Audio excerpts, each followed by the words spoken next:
Έχω δίπλα μου τη Βάσο Καραντάσου, ίσως την πιο γνωστή αθλήτρια beach volley, η οποία μας έχει εκπροσωπήσει σε Ολυμπιακούς Αγώνες, σε διεθνές τουρνουά και παγκόσμια τουρνουά. Βάσο, καλησπέρα. Καλησπέρα. Είσαι στην ΚΟ εδώ και λίγες μέρες, συγκεκριμένα από προχθές το βράδυ νομίζω. Ναι, ναι. Θα μας πεις με λίγα λόγια τι κάνεις εδώ? Λοιπόν, καταρχήν χαίρομαι πολύ που βρίσκομαι σε αυτό το ωραίο νησί. Έχω ξαναεπισκεφτεί το νησί, 15 χρόνια πριν βέβαια. Έχουν αλλάξει πράγματα, αλλά παραμένει ένα υπέροχο νησί. Τώρα, είμαι εδώ γιατί κάνω το Lipton Ice Tea Math Beach Volley, ένα πρόγραμμα της Ομοσπονδίας σε συνεργασία με τη Beach Life Experience, που αντιπροσωπεύω εγώ και ο Μανώλης Ρουμελιώτης. Είμαστε υπεύθυνοι αυτού του προγράμματος λοιπόν. Ένα πρόγραμμα το οποίο απευθύνεται σε μικρούς και μεγάλους και στόχο έχει την προώθηση του αθλήματος σε όλες τις ηλικίες, σε όλα τα επίπεδα. Και ένας παράλληλος στόχος είναι να πείσει όσους έχουν προηγούμενη εμπειρία, αλλά κυρίως όσους δεν είχαν προηγούμενη εμπειρία από βόλεϊ και beach volley, ότι είναι ένα άθλημα το οποίο κάλλιστα, ιδίως στα νησιά που είστε, μπορεί να καλλιεργείται καθ' όλη τη διάρκεια του χρόνου και μπορεί να αποτελεί το beach volley πια, όπως συμβαίνει στις περισσότερες ευρωπαϊκές και άλλες χώρες, έναν εναλλακτικό τρόπο εκγύμνασης.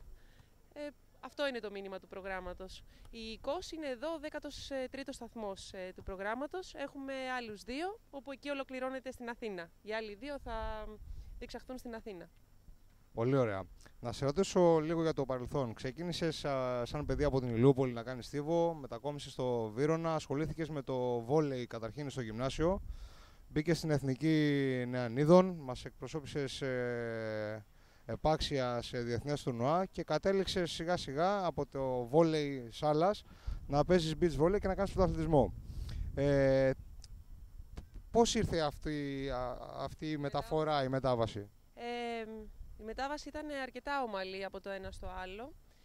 Λίγο δύσκολη εκείνα τα χρόνια, το 98 δηλαδή, που αποφασίσαμε με την Έφη να αφήσουμε τη σάλα, γιατί ήταν κάτι πρωτοποριακό και κάτι ασύλληπτο για όσους τότε θεωρούσαν το beach volley ένα παραλιακό άθλημα, ένα τουριστικό, να το πω έτσι, άθλημα. Τη στιγμή που την ίδια σπορ, ναι, τη στιγμή που από το 90 σε πολλές ευρωπαϊκές χώρες που δεν έχουν παραλίες όπως έχει η Ελλάδα ή τέλος πάντων τις συνθήκες που έχουμε εμείς, το άθλημα ήταν ήδη στους Ολυμπιακούς Αγώνες. Επομένως ήταν μια καινοτόμος κίνηση από μένα και την Έφη. Μας στήριξε τότε ο κύριος Μπελιγράτης βέβαια σε αυτό και αποφασίσαμε να εκπληρώσουμε τις αγωνιστικές μας φιλοδοξίες μέσα από το beach volley. Κρίναμε εκείνη τη στιγμή ότι ως εθνική ομάδα γυναικών δεν θα μπορούσαμε να πάμε στους Ολυμπιακούς Αγώνες του Σίδνεϊ. Είχαμε δει κάποιες επιτυχίες χωρίς ιδιαίτερα επαγγελματική οργάνωση με την Έφη και αυτό ήταν το έναυσμα και το ερέθισμα για να προχωρήσουμε. Πάρα πολύ ωραία. Το μέλλον τι μας επιφυλάσσει? Θα μας κάνεις εκπλήξεις κι άλλες? Σαν αθλήτρια θα συνεχίσεις σε διοικητικό πόστο, σε τεχνικό? Κοιτάξτε, σε διοικητικό πόστο όχι, δεν νομίζω. Απλώς έχουμε κάνει μια φιλόδοξη κίνηση. Η Beach Life Experience είναι έχουμε κάνει μια προσπάθεια με τον Μανώλη τον Ρουμελιώτη που δραστηριοποιείται σε προπονητικό επίπεδο με ακαδημίες, αγωνιστικά τμήματα, events που αφορούν το συγκεκριμένο άθλημα. Πάει μια χαρά τους 4-5 μήνες που είναι οι πρώτοι μας μήνες λειτουργίας.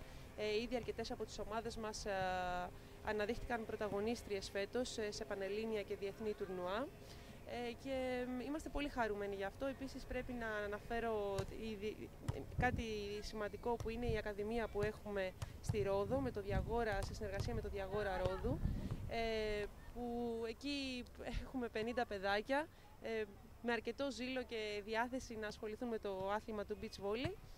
Θα προσπαθήσουμε, θα δημιουργήσουμε, θέλω να πιστεύω ότι θα γίνει η κίνηση αυτή στην Κάλυμνο, να δημιουργήσουμε άλλη μια ακαδημία και εντάξει, νομίζω για τους πρώτους 5-6 μήνες είναι μια χαρά το όλο εγχείρημα. Πολύ καλή κίνηση ακούγεται, μακάρι να μπορείτε να κάνετε και μια στην ΚΟ, γιατί παιδιά που ασχολούνται με το beach volley υπάρχουν, η υποδομή είναι φυσική και υπάρχει, είναι νησί με πάρα πολλές παραλίες. Να σε ευχαριστήσω που είσαι εδώ και δώσε ένα μήνυμα στους κόβους. Νομίζω ότι τα νησιά, όλα τα νησιά έχουν ανάγκη από τον αθλητισμό, πρέπει να στηρίζουν τον αθλητισμό. Δυστυχώς τα περισσότερα γήπεδα γνωρίζουμε ότι βρίσκονται στις μεγάλες πόλεις. Αυτό πρέπει παραδειγματίσει και να προβληματίσει τους ηθήνοντες, τους διοικούντες και να προσπαθήσουν να κάνουν διοργανώσεις όπως αυτές σε τέτοιες εκπληκτικές εγκαταστάσεις όπως είναι αυτές της ΚΟ εδώ πέρα. Είμαι σίγουρη ότι η διοργάνωση θα είναι πολύ καλή εδώ, να την τιμήσουμε την παρουσία τους, γιατί μπορεί να αποτελέσει η αρχή και για άλλες σπουδαίες διοργανώσεις για το νησί. Δεν υπάρχει νομίζω κάτι άλλο. Ευχαριστώ πολύ για τη φιλοξενία και πραγματικά όλα είναι πολύ ωραία εδώ. Να είσαι καλά, σας ευχαριστώ πολύ.